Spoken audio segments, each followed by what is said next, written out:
President Donald Trump ने ऐलान किया है कि वो ईरान से किसी भी तरह की बात नहीं कर रहे हैं। उन्होंने यह भी धमकी दी है कि ईरान के एटमी अड्डे पर हमले की हर्जाने में अमेरिका एक भी पाई ईरान को नहीं देगा। वहीं ईरान सशस्त्र बल के चीफ ने दावा किया है कि नेतन्याहू बहुत जल्द युद्ध समझौता तोड़कर फिर से हमला करने जा रहे हैं।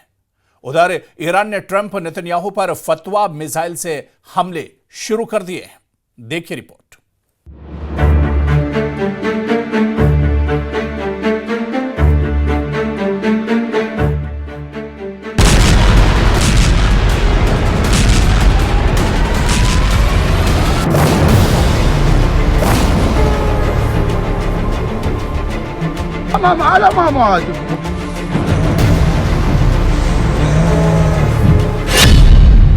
ईरान का atom bomb active, Netanyahu Trump के खिलाफ फतवा।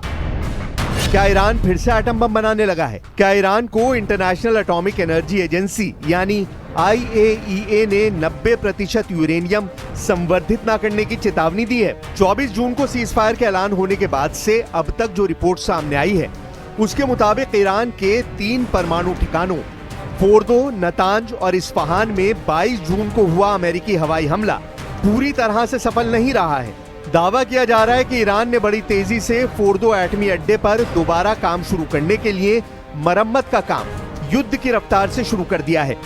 ईरानी वॉर एक्सपर्ट्स अब दावा करने लगे हैं कि 7 दिन के अंदर इजराइल और अमेरिका दोबारा से ईरान पर हमला कर सकते हैं। हम आपको दिखाने जा रहे हैं ईरान के शीर्ष शिया मौलवी अयातुल्ला नासिर मकारिम शिराजी ने राष्ट्रपति ट्रंप और प्रधानमंत्री नेतन्याहू के खिलाफ फतवा क्यों जारी किया है। शुरुआत करते हैं उस खबर से जिसमें दावा किया गया है कि ईरान पर अगले 7 दिन के अंदर बड़ा हमला हो सकता है। 7 दिन में ईरान पर फिर हमला, इब्राहिम मुत्तकी का दावा। 13 जून को इजराइल ने ईरान पर अपने 200 फाइटर जेट से भयानक हमले किए।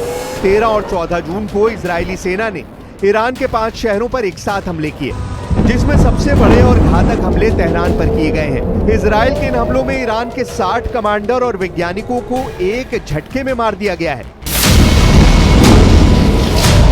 लेकिन 17 जून से लेकर 23 जून तक ईरान ने इजराइल पर ऐसा भीषण मिसाइल और ड्रोन हमला किया जिसने इजराइल की बुनियाद हिला दी। इजराइल की राजधानी तेल अवीव, बंदरगाह शहर हाइफा और बीरशेबा जैसे शहरों में ईरान की बैलिस्टिक मिसाइलों ने भयानक तबाही मचाई है। खुद इजरायली मीडिया ने खबर छापी है कि इजरायली सरकार के मुताबिक ईरान के हमलों में इजराइल में 30,000 इमारतों को नुकसान पहुंचा है। ये वाकई में इजराइल पर ईरान का घातक हमला साबित हुआ है। लेकिन 24 जून को सीज फायर के बाद जिस तरह से ईरान पर फिर हमले की तैयारी हो रही है उसको लेकर बड़े खुलासे हुए हैं। तेहरान विश्वविद्यालय में राजनीति विज्ञान डिपार्टमेंट के HOD इब्राहिम मुत्तकी ने एक टीवी कार्यक्रम में बड़ा दावा किया है। ईरान इंटरनेशनल की रिपोर्ट के मुताबिक तेहरान विश्वविद्यालय के राजनीति विज्ञान डिपार्टमेंट के HOD इब्राहिम मुत्तकी ने एक टीवी कार्यक्रम पर बोलते हुए इस बात का दावा किया है। मुत्तकी का कहना है कि हमारे पास जो सबूत उपलब्ध है उसके मुताबिक इजराइल अमेरिका मदद के लिए 1 सप्ताह के अंदर ही ईरान पर बहुत ही भयानक और विनाशकारी हमला करने जा रहा है। मुत्तकी ने दावा किया है कि ईरान के साथ 12 दिनों तक चले युद्ध के बाद युद्ध विराम किया जाना एक चाल है। इस युद्ध विराम का इस्तेमाल करके अमेरिका और इजराइल एक बार फिर से अपनी सेना को तैयार करके हमला करना चाहते हैं। मुत्तकी ने ईरानी अधिकारियों से युद्ध विराम को बहुत गंभीरता से नहीं लेने का आह्वान करते हुए चेतावनी दी है कि इजरायली हमलों का लक्ष्य इस बार भी ईरानी अधिकारी ही होंगे। לבשר לכם שנפתחו, כפי שאתם בוודאי יודעים, נפתחו הרבה הזדמנויות עכשיו בעקבות הניצחון הזה, הרבה מאוד הזדמנויות. ट्रंप नेतन्याहू के खिलाफ ईरानी फतवा। इधर ईरान में 60 कमांडरों और वैज्ञानिकों के जनाजे में उमड़ी भीड़ ने दुनिया को दिखा दिया है ईरान पर इजराइल और अमेरिका के हमलों का वैसा असर नहीं हुआ है जिसका दावा किया जा रहा था। ईरान तो यहाँ तक दावा कर रहा है कि 12 दिन की जंग में उसने केवल 5% ही मिसाइलों का इस्तेमाल किया है। ईरान के मिसाइल बंकरों और गोदाम में अभी 95% मिसाइलें बची हुई हैं। यही वजह है कि ईरान दावा कर रहा है कि अगर अमेरिका और इजराइल के हमले दोबारा हुए तो उसका बहुत भयानक बदला लिया जाएगा। हम आपको ईरान के शीर्ष शिया मौलवी अयातुल्ला नासिर मकारिम शिराजी का वो फतवा दिखाते हैं जिसमें अयातुल्ला नासिर मकारिम शिराजी ने ट्रंप और नेतन्याहू के खिलाफ फतवा जारी किया है। ईरान के शीर्ष शिया धर्मगुरु ग्रैंड अयातुल्ला नासिर मकारिम शिराजी के फतवे ने दुनिया की राजनीति में हलचल मचा दी है। शिराजी ने अपने फरमान में अमेरिका के राष्ट्रपति डोनाल्ड ट्रंप और इजराइल के पीएम बेंयामिन नेतन्याहू को मुहर्रिब घोषित किया है। मुहर्रिब एक फारसी शब्द है और इस्लामिक कानून से जुड़े इस शब्द का मतलब है वो व्यक्ति जो ईश्वर और धर्म के खिलाफ युद्ध छेड़ता है।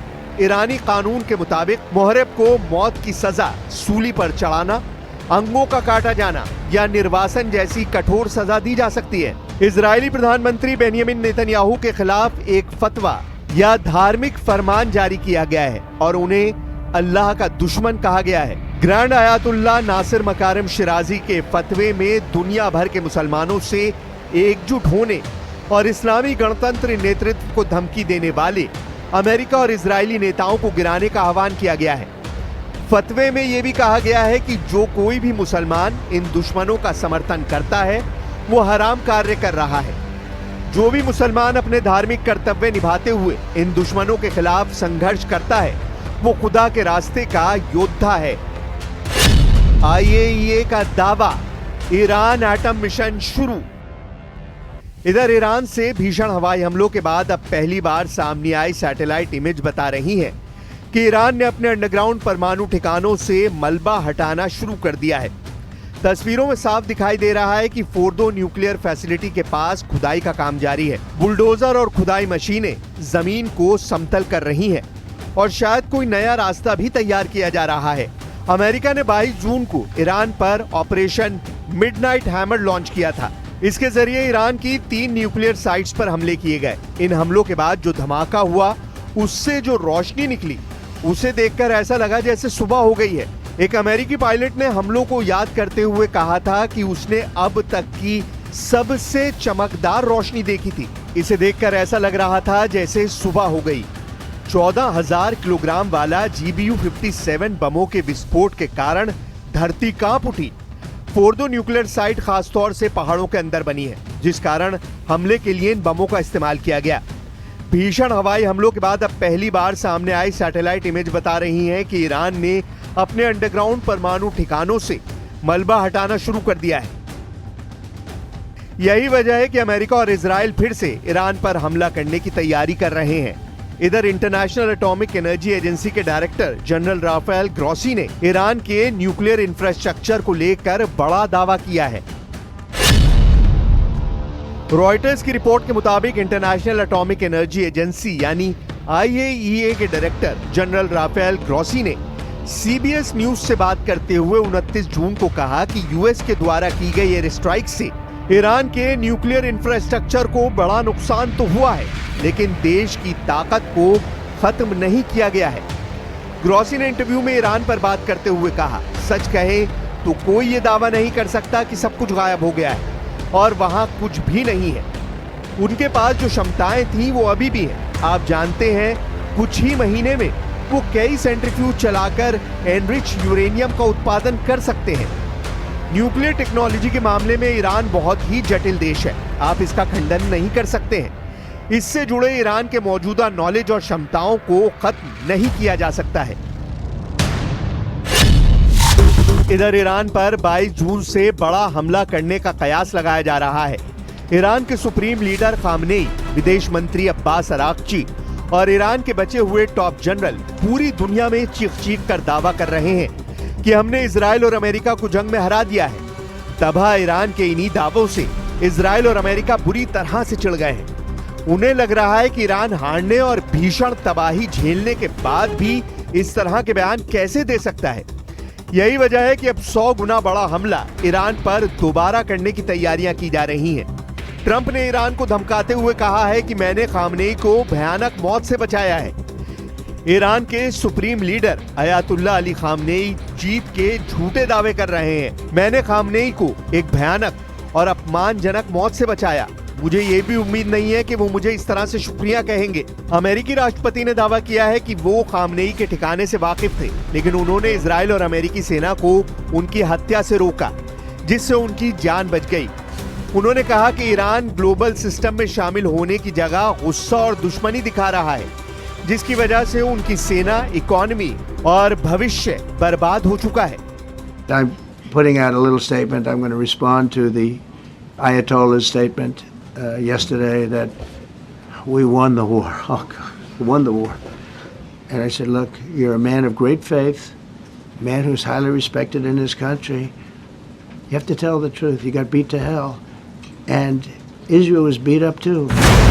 अगर ईरान पर दोबारा हमला हुआ तो ये तय मानिए कि इस बार अमेरिका और इजराइल सुप्रीम लीडर खामनेई को जान से मार सकते हैं और ईरान में मौजूद 10 एटम बम के लिए जरूरी 408 किलो यूरेनियम को भी तबाह कर सकते हैं। अब देखना होगा क्या अमेरिका और इजराइल अगले 7 दिन में ईरान पर हमला करते हैं या नहीं।